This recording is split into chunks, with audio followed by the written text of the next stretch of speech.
Hello, so our today's question is, consider the following species, Cn plus, Cn minus, NO and Cn. Which one of these will have the highest bond order? Let's see.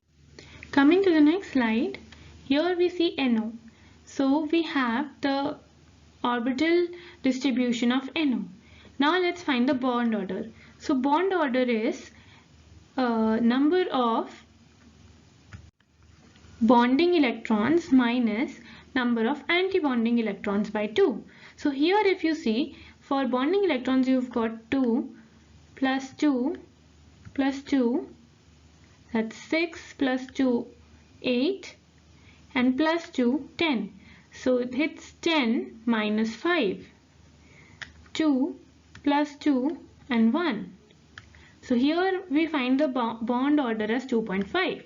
Similarly for Cn, it's Cn minus, it's 3. For Cn, it's 2.5, and for Cn plus, it's 2. Looking at all three, we clearly know that our answer is Cn minus.